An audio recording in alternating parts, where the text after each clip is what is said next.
Mati nggak?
Sambil cek, sambil menunggu LCD-nya, kita mulai terlebih dahulu. Cek. Bismillahirrahmanirrahim. Assalamualaikum warahmatullahi wabarakatuh. Alhamdulillah nahmaduhu wa nasta'inuhu wa nastaghfiruh wa natubu ilaihi wa na'udzu bihi min syururi anfusina wa sayyiati a'malina. Innahu may yahdihillahu fala mudilla lahu wa may yudlilhu fala hadiya lahu. Asyhadu an la ilaha illallah wa asyhadu anna Muhammadan abduhu wa nabiyyuhu wa rasuluh alladzi la nabiyya wa la rasula ba'dah. Bapak Ibu jamaah salat zuhur yang semoga dirahmati Allah. Alhamdulillah, puji syukur senantiasa kita haturkan kehadirat Allah atas segala karunia, nikmat, inayah yang Allah berikan kepada kita. Salawat teriring salam semoga tercurah kepada junjungan kita Rasulullah Muhammad sallallahu alaihi wasallam, kepada keluarga beliau, para sahabatnya, dan umat beliau yang tetap berpegang kepada agama ini sampai hari berbangkit. Bapak Ibu yang semoga dirahmati Allah, pada kesempatan siang hari ini kita melanjutkan kajian berkaitan dengan waris atau faraid. Nah, ini sayangnya nggak muncul-muncul.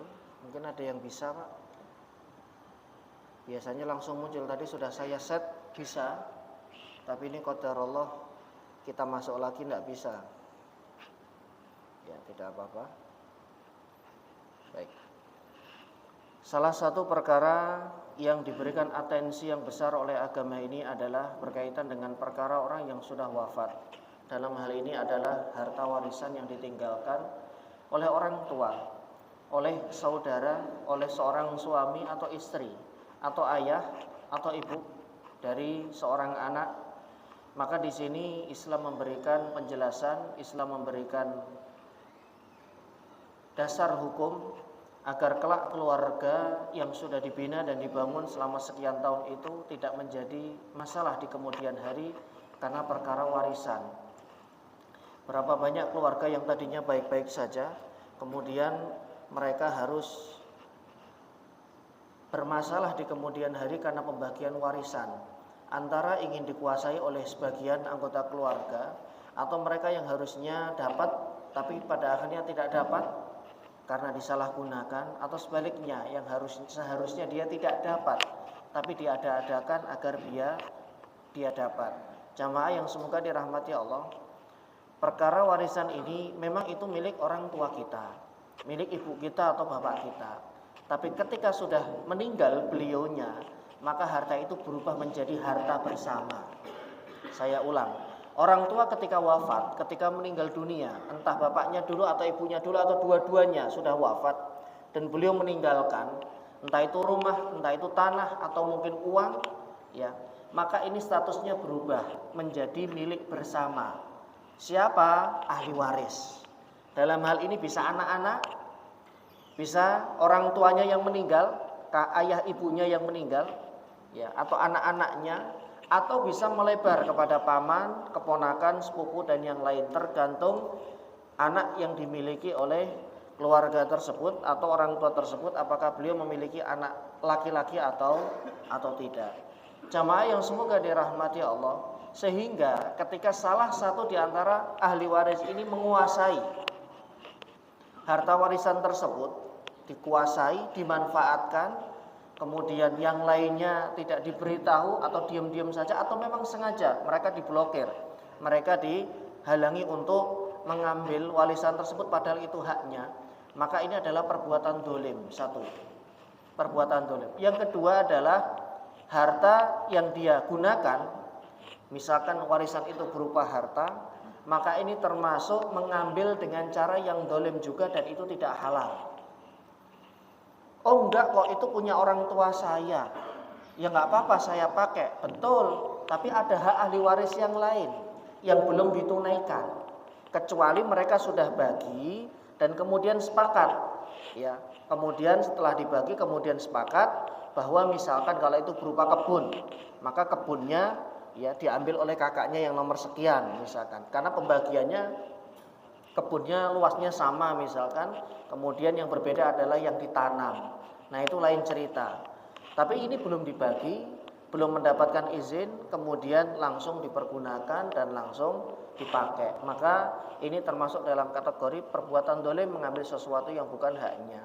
Alangkah baiknya jika dikumpulkan semua ahli waris, kemudian diajak bicara bersama, apa yang kita inginkan dari warisan ini, apakah dijual atau disewakan atau dimanfaatkan hasilnya sehingga setiap tahun panen, ya, atau waktu panen kemudian mereka mendapatkan hasil masing-masing. Itu terlebih dahulu dibicarakan, baru kemudian kita berbicara berapa bagian masing-masing ahli waris yang pada saat fulan ini meninggal dunia, ya, siapa saja ahli warisnya dan berapa bagian masing-masing, baru kemudian kita urai. Jamaah yang semoga dirahmati Allah, pada pembahasan sebelumnya kita sudah membahas mengenai furud muqaddarah. Yang pertama adalah bagian para suami. Furud muqaddarah itu adalah bagian ahli waris yang ditetapkan oleh Al-Quran. Salah satunya adalah suami dan istri. Ini bagiannya sudah ditetapkan oleh Quran. Kita nggak bisa ngarang sendiri atau kita nggak bisa ngambil sesuai dengan kemauan kita, tidak. Kecuali nanti setelah dibagi, kemudian mereka merelakan untuk diberikan sebagai hibah, itu lain cerita. Tapi pembagian ini harus sesuai dengan yang Allah mau terlebih dahulu. Karena berapa banyak orang yang sebetulnya mereka itu butuh, tapi nggak enak ketika mereka, ya, ingin mengambil haknya, padahal memang itu haknya. Tapi karena ahli waris lain, ya sudahlah kita relakan saja. Ada 5 anak semuanya relakan saja. Akhirnya, ya, karena tidak enak dengan saudara-saudaranya yang lain, dia ikut merelakan, padahal sebetulnya dia butuh. Nah inilah perlunya dibagi terlebih dahulu sesuai dengan ketentuan Quran. Setelah masing-masing memegang, baru jika ingin dihibahkan, jika ingin diberikan, jika ingin disumbangkan, silahkan, monggo silahkan. Islam tidak melarang, tapi harus dibagi terlebih dahulu sesuai dengan bagian yang sudah disebutkan di dalam ayat-ayat waris. Kemudian jamaah yang semoga dirahmati Allah, bagian waris suami. Suami memiliki 2 bagian. Yang pertama adalah setengah bagian atau seperempat, 50% atau 25%. Kalau istrinya yang wafat lebih dahulu. Jadi kita berbicara ahli waris dan itu adalah suami. Kalau suami menjadi ahli waris berarti yang meninggal istrinya. Kalau yang meninggal anaknya, ya berarti orang tuanya yang menjadi ahli waris. Kalau yang meninggal ayahnya, berarti anaknya yang menjadi ahli waris dan begitu seterusnya. Jangan tertukar penyebutannya. Hubungannya apa yang meninggal dengan yang hidup? Oh, yang meninggal adalah seorang wanita. Hubungannya apa? Oh, istrinya. Berarti kita berbicara suaminya. Oh, seorang wanita. Bapak ibunya masih ada. Berarti kita menyebut ayah ibunya sebagai ahli waris. Oh, beliau punya anak. Berarti anak-anaknya menjadi ahli waris. Nah, kapan istri itu mendapatkan, kapan suami itu mendapatkan bagian setengah? Jika mereka tidak memiliki keturunan. Entah itu pernikahannya baru 1 tahun atau 2 tahun kemudian istrinya meninggal dunia, atau pernikahannya sudah lama, sudah 20 tahun dan qadarullah memang mereka tidak memiliki keturunan. Kemudian istrinya terlebih dahulu yang meninggal karena istrinya dulu bekerja dan berpenghasilan dan memiliki harta. Baik harta yang dimiliki dari hasil kerja dia. Jadi harta mana yang dibagikan atau yang menjadi warisan? Yang pertama adalah harta pribadi beliau. Beliau bekerja, beliau punya usaha, maka ketika beliau meninggal dunia, ini salah satu yang diwariskan. Yang kedua adalah harta yang beliau miliki dari warisan orang tuanya, berupa tanah, atau berupa uang, atau berupa unit kendaraan, atau berupa rumah. Kalau beliau meninggal terlebih dahulu, maka suaminya mewarisi setengah bagian atau 50%. Kemudian jika beliau bukan seorang pekerja atau tidak punya penghasilan sendiri, tapi beliau mendapatkan nafkah dari suaminya. Nafkah ini bisa dikelola, beliau pintar mengelola, kemudian ditabung. Nah, ketika beliau lebih dulu wafat, maka ini juga menjadi warisan yang diwariskan kepada ahli waris. Salah satunya adalah suaminya. Suami mendapatkan setengah bagian jika istri tidak memiliki keturunan. Yang dimaksud keturunan di sini adalah anak-anaknya. Entah dia istri ini menikah yang kedua kalinya, ini suami yang kedua atau suami yang pertama. Ya. Dengan pernikahan pertama beliau belum punya keturunan. Dengan pernikahan kedua ini beliau juga belum punya keturunan dan beliau meninggal dunia. Maka suami yang terakhir inilah yang kemudian menjadi ahli warisnya dan beliau mengambil bagian setengah. Adapun cucu dari putri mereka, jadi kalau punya keturunan kemudian cucu perempuan dari anak perempuan, maka jalur pewarisannya terputus. Semua yang dari perempuan itu mentok sampai anak perempuan saja. Selebihnya mereka bukan ahli waris prioritas. Mereka masuknya kategori ahli waris dzawil arham namanya. Yang kedua, ya, suami mendapatkan setengah, tadi sudah kita urai. Yang kedua, suami mendapatkan 1/4 bagian. Kapan suami mendapatkan 1/4 bagian? 25%. Jika istri yang meninggal memiliki keturunan, baik itu keturunan dari suami ini ataupun dari suami sebelumnya. Jadi kalau ternyata bapak ini menikahi seorang janda, ya, janda itu sudah punya anak dari suami sebelumnya. Terlepas anak itu diasuh oleh istri ini, ibu ini, atau ikut bapaknya. Nah, jika hal ini terjadi, maka bagian suami adalah 1/4. Walaupun pernikahan mereka tidak punya keturunan, iya. Karena yang dihitung itu adalah anak yang dibawa, bisa anak itu adalah hasil pernikahan mereka berdua atau dari suami yang lainnya, seperti itu. Ya. Jika istri memiliki keturunan, baik itu keturunan darinya ataupun dari suami sebelumnya. Adapun urutan yang tidak mewarisi seperti anak perempuan dari anak perempuan, cucu perempuan dari anak perempuan, maka dia tidak mengurangi bagian dari suami atau istri tersebut. Contohnya adalah suami mendapatkan 1/4, ada seorang meninggal dunia dengan ahli waris suami, 1 anak perempuan dan ayah. Jadi ahli warisnya ada 3. Seorang meninggal dunia, ahli warisnya adalah suami, 1 anak perempuan dan ayah. Ayah di sini adalah ayahnya almarhum. Yang meninggal adalah seorang wanita. Beliau sudah menikah, punya suami dan punya 1 anak perempuan. Anak perempuan ini masih kecil, umurnya sekitar 2 tahun lebih, hampir 3 tahun. Bagaimana membagi warisnya dan berapa bagian suaminya? Dalam kasus ini suaminya mendapatkan 1/4 atau 25%. Kenapa? Karena beliau memiliki keturunan, memiliki anak. Kalau nggak punya anak, bagiannya adalah setengah atau 50%. Sedangkan anak perempuannya yang cuma seorang diri, walaupun dia usianya 2 tahun lebih, dia mendapatkan setengah bagian. Suaminya mendapatkan 25%, kemudian anak perempuannya mendapatkan 50% atau setengah, kemudian ayahnya mengambil bagian asobah binafsihi atau sisa. Jadi sisa dari 75% tadi diambil oleh ayahnya, sehingga bagian ayahnya 25%, habis warisannya. Karena ada yang mengambil bagian asobah binafsihi. Ini jika ahli warisnya sederhana ya, sedikit Pak ya.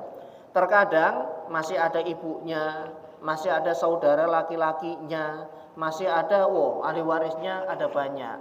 Maka kita kumpulkan semua jadi satu, kemudian rumus al-hajbu itu diterapkan. Siapa menghalangi siapa? Ahli waris yang lebih dekat akan menghalangi ahli waris yang lebih jauh. Saya ulang, ahli waris yang lebih dekat, kekerabatannya dengan si mayit atau yang meninggal dunia akan menghalangi ahli waris yang lebih jauh. Kemudian contoh berikutnya, seorang meninggal dunia dengan ahli waris, suami, 1 anak perempuan dan kakek. Ayahnya saya ganti kakek. Jadi dia nggak punya ayah ibu, sudah meninggal dunia, tapi ada kakeknya. Ya, kakek dari siapa? Dari yang meninggal, dari almarhumah. Maka dengan kasus ini suaminya mendapatkan 1/4. 1/4 kalau kita konversikan sekitar 25%. Cara menghitung warisan itu ada 2. Satu cara klasik, cara kuno. Dan ini agak rumit karena terlalu banyak angkanya. Untuk cara klasik ini, ya ketika kita terapkan, kita akan kesulitan ketika akan memasukkan jika warisannya itu berupa aset yang bergerak. Misalkan beliau punya tanah yang disewakan, misalkan beliau punya usaha laundry misalkan, ada 100 titik di 10 kota misalkan begitu, dan omsetnya di atas 100 juta setiap bulannya. Ini akan kesulitan membaginya, kecuali kita menggunakan cara prosentase dalam menghitung. Kalau prosentase, angka berapapun akan mudah dimasukkan, tinggal dikalikan nanti bagiannya. Misalkan suaminya mendapatkan 1/4 atau 25%, 1 anak perempuannya mendapatkan setengah atau 50%, sisanya diambil oleh kakek. Karena tadi ayah sudah kita rubah menjadi kakek. Nah, dalam status seperti ini, kondisi seperti ini, maka jika penghasilan itu adalah 100 juta, misalkan ibu ini yang meninggal itu punya aset berupa usaha laundry. Dalam 1 bulan omsetnya bersih 100 juta, maka tinggal kita masukkan. Untuk suaminya berarti 25 juta per bulan, untuk anak perempuannya 50 juta per bulan. Nanti dikelola oleh ayahnya atau suami dari almarhum.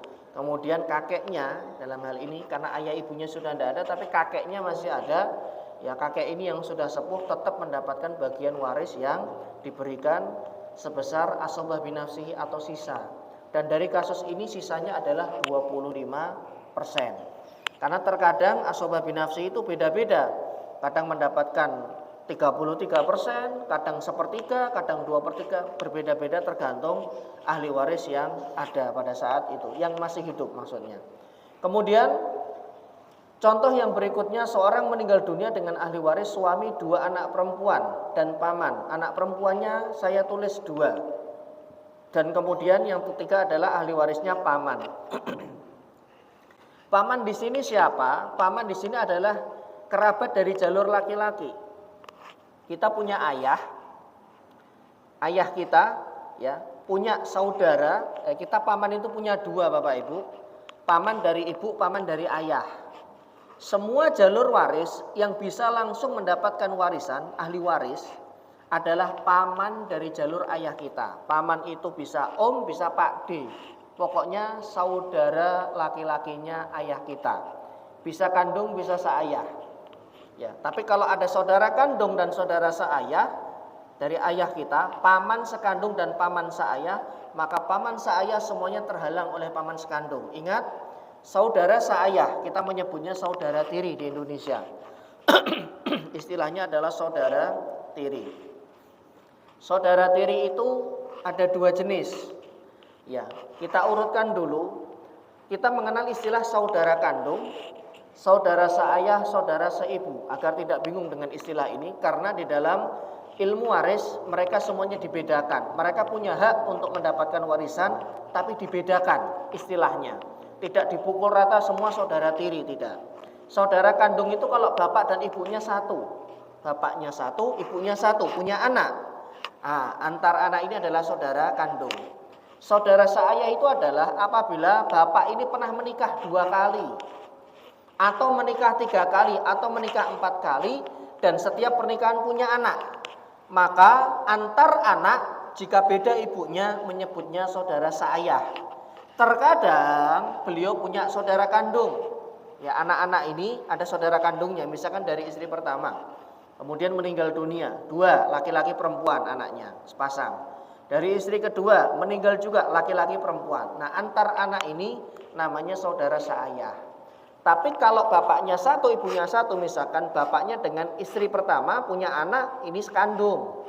Istri kedua punya anak, ini sekandung. Tapi anak antar istri menyebutnya adalah saudara seayah. Saudara seayah itu atau saudari seayah adalah ahli waris. Hanya keberadaan mereka ya nanti ketika saudaranya ada yang meninggal dunia, terhalang atau tidak tergantung dia memiliki saudara kandung atau tidak. Kemudian yang berikutnya saudara seibu. Apabila ibunya pernah menikah 2 kali. Dengan suami pertama punya 2 anak, laki perempuan. Kemudian cerai atau meninggal. Ya, selang beberapa tahun ibunya menikah lagi. Kemudian dengan suami kedua punya anak. Nah, antar anak ini kita menyebutnya saudara seibu atau saudari seibu. Lagi-lagi mereka juga saling mewarisi. Ada anggapan di masyarakat, loh kamu kan saudara tiri, tidak bisa saling mewarisi. Salah dan keliru. Mereka bisa saling mewarisi, tapi syarat dan ketentuan berlaku nanti. Seandainya yang meninggal dunia fulan, dia punya saudara kandung laki-laki misalkan, dia punya saudara kandung laki-laki juga, jumlahnya 1. Jadi mereka 3 bersaudara, yang nomor 1 meninggal, ada 2 sisanya, nomor 2 laki-laki, nomor 3 perempuan. Kemudian mereka juga punya saudara seayah, maka saudara seayahnya ini terhalang oleh saudara laki-laki sekandung. Nah, ini rumus ini harus dihafal. Ya, saya katakan syarat dan ketentuan berlaku. Bagaimana kalau mereka nggak punya saudara laki-laki kandung, maka saudara seayah dapat warisan, karena tidak ada yang menghalangi mereka, kan begitu. Rumusnya kan begitu. Kalau tidak ada yang menghalangi ahli waris, maka mereka bisa mendapatkan warisan. Sedangkan saudara atau saudari seibu, yang ibunya tadi pernah menikah 2 kali, maka mereka tetap mendapatkan warisan walaupun ada saudara kandung. Ini dibedakan.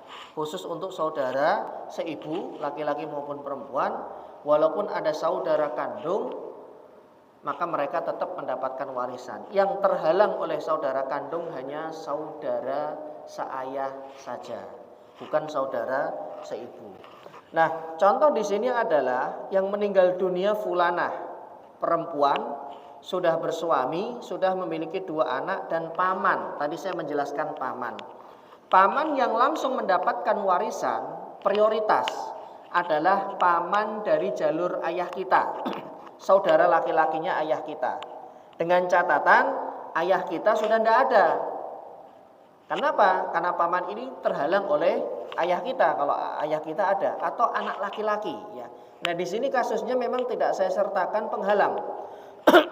Tidak saya sertakan anak laki-laki, juga tidak saya sertakan ayah atau saudara laki-lakinya. Suami, 2 anak perempuan dan 1 paman. Maka suaminya mendapatkan 25% atau 1/4. Kenapa? Karena yang meninggal sudah punya anak, punya keturunan, 2 anak perempuan. Berapa bagian 2 anak perempuan ini? Kalau 1 anak perempuan itu setengah. Kalau 2 anak perempuan 2/3. Fa in kunna nisaan fauqathnataini falahuma thulutsa maktarok.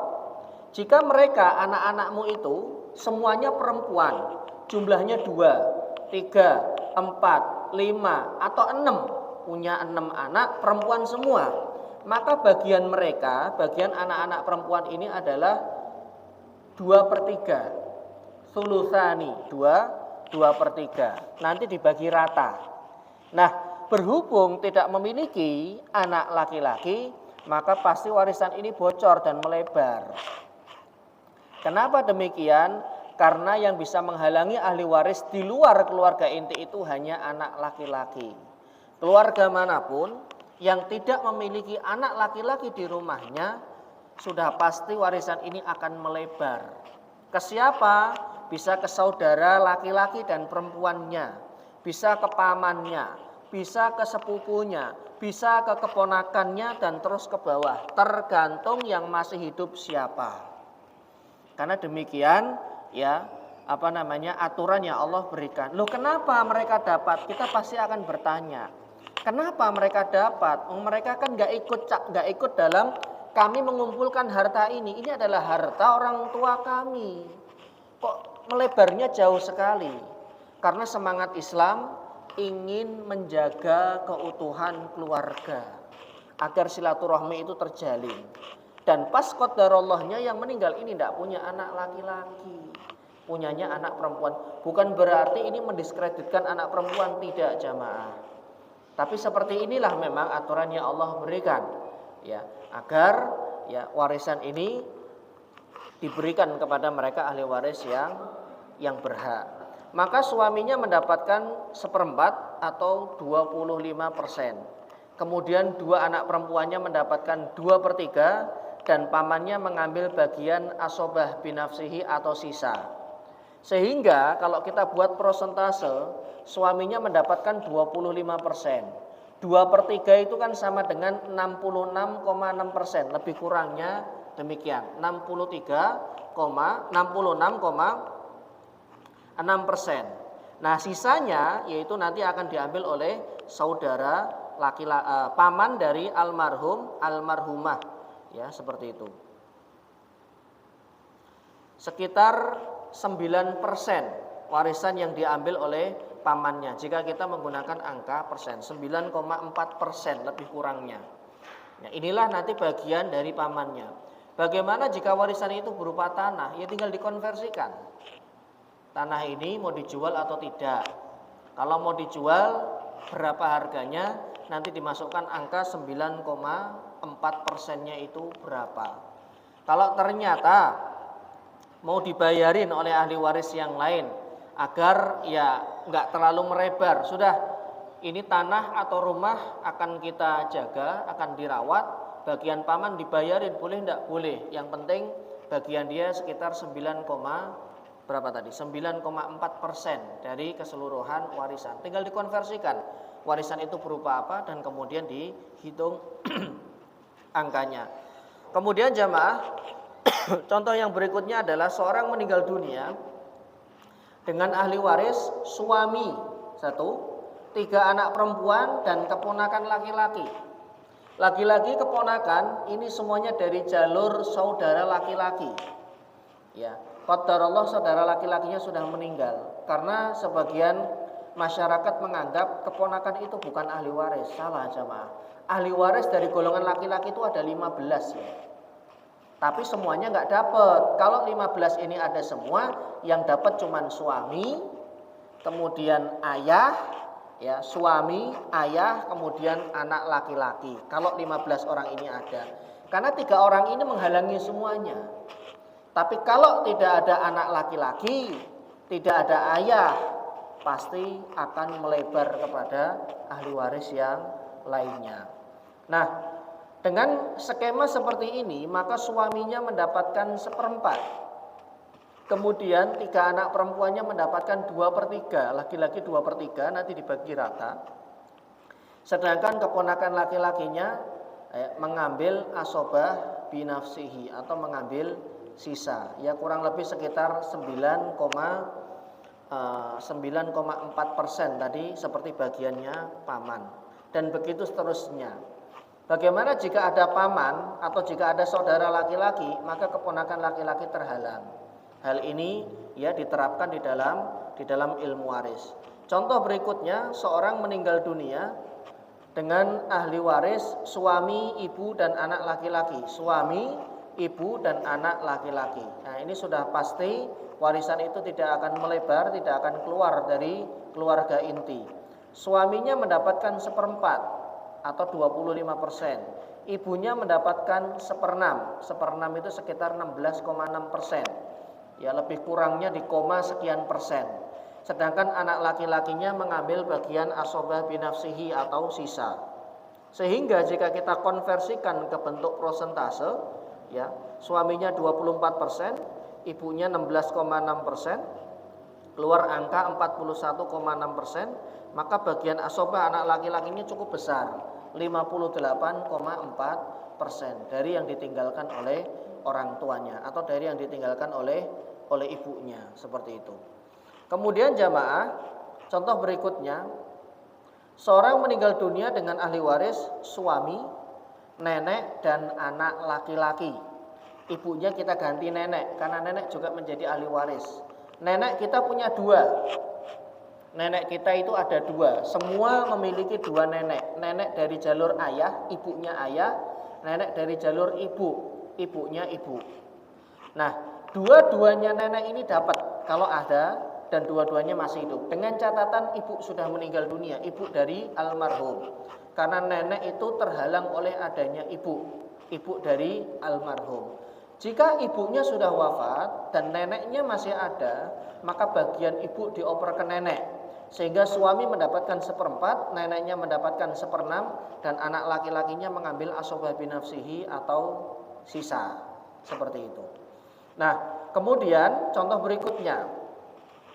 Seorang meninggal dunia dengan ahli waris suami, 1 anak perempuan, kakek dan nenek. Ahli warisnya ada 4. Qadarullah, kedua orang tua dari ibu ini sudah wafat lebih dulu. Malah kakek neneknya masih ada, masih hidup.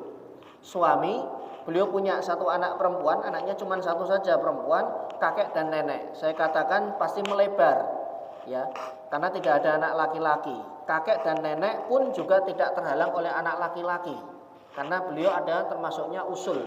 Usul itu adalah induk. Maka suaminya mendapatkan 1/4. Keberadaan kakek dan nenek tidak mengurangi bagian suami. 1 anak perempuannya mendapatkan setengah, neneknya mendapatkan 1/6, dan kakeknya mengambil bagian asobah binafsihi atau sisa. Kemudian contoh berikutnya, seorang meninggal dunia dengan ahli waris suami, ibu, anak laki-laki dan kakek. Ini semuanya dapat warisan karena tidak ada yang terhalangi. Suaminya mendapatkan 1/4, ibunya mendapatkan 1/6, anak laki-laki kakeknya mendapatkan 1/6. Jadi di kasus tadi kakek mendapatkan asobah binafsihi, sedangkan di contoh ini kakek mendapatkan bagian 1/6. Loh, kok berbeda? Iya, karena bagian asobah itu yang lebih didahulukan itu adalah anak laki-laki. Sehingga ketika anak laki-laki sudah mengambil bagian asobah, maka kakek sudah tidak bisa lagi mengambil bagian itu. Bagian kakek adalah 1/6. 1/6 atau kakek mendapatkan asobah, karena kakek mengambil bagian daripada ayah almarhum yang sudah meninggal dunia. Terakhir, contoh yang terakhir, seorang meninggal dunia dengan ahli waris suami, kemudian 1 anak perempuan. Jadi yang meninggal ini sudah punya anak perempuan, paman dan nenek. Ini juga tidak ada yang dihalangi karena semuanya dapat. Nenek tidak bisa menghalangi paman. Nenek ini bisa jadi adalah ibunya ibu atau ibunya ayah. Paman adalah saudara laki-laki ayahnya yang meninggal. Tapi ayahnya sudah tidak ada, sudah wafat terlebih dahulu. Maka suaminya mendapatkan 1/4 atau 25%. Anak perempuannya mendapatkan setengah atau 50%. Neneknya mengambil 1/6 atau 16,6%, dan sisanya atau asobah binafsihinya diambil oleh bagian paman. Seperti itu. Jamaah yang semoga dirahmati Allah, sebetulnya jika kita sudah tahu rumusnya, membagi warisan itu bukan sesuatu yang susah, bukan sesuatu yang sulit. Yang paling sulit itu justru adalah siap nggak ahli waris itu menerima ketetapan Allah ini. Kenapa? Karena sebagian ahli waris nggak merasa siap, nggak mau bagian saya sedikit, nggak mau saya nanti terhalang. Ini yang jadi problem. Dibutuhkan edukasi, dibutuhkan pencerahan, dibutuhkan penjelasan agar mereka para ahli waris itu mau dan ridho duduk bersama untuk membicarakan warisan dan membaginya sesuai dengan aturan Allah Subhanahu wa taala. Karena pembagian waris yang ada di Quran ini adalah pembagian yang paling adil dan itu harus kita imani dan kita yakini karena ini bagian dari syariat. Membagi waris dengan aturan Allah sama wajibnya dengan sholat, sama wajibnya dengan zakat, sama wajibnya dengan puasa. Kenapa bisa demikian? Karena semuanya adalah syariat, aturan yang Allah turunkan untuk menjaga stabilitas, untuk menjaga kedamaian dan kerukunan. Karena setiap syariat yang diturunkan oleh Allah itu pasti ada hikmah. Terkadang syariat itu berupa perbuatan ibadah individu semacam sholat, puasa. Terkadang syariat itu berupa satu aturan yang fungsinya untuk kebersamaan sosial kemasyarakatan. Ya, salah satunya adalah terkait dengan harta warisan yang dibagi. Karena Allah ingin agar keluarga ini tetap terjaga kerukunannya, terjaga silaturahminya bahkan ketika orang tuanya sudah wafat dan sudah berpulang. Semoga yang sedikit ini bermanfaat dan semoga kita semua diberikan oleh Allah kerelaan hati, kemudahan ketika kita menjalankan syariat ini, menjalankan aturan ini untuk membagi warisan sesuai dengan yang Allah inginkan. Sampai di sini silakan jika ada yang mau ditanyakan. Baik, jika tidak ada, saya cukupkan dengan doa kafaratul majlis. Subhanaka Allahumma wa bihamdika asyhadu an la ilaha illa anta astaghfiruka wa atubu ilaik. Billahi taufiq wal hidayah. Wassalamualaikum warahmatullahi wabarakatuh.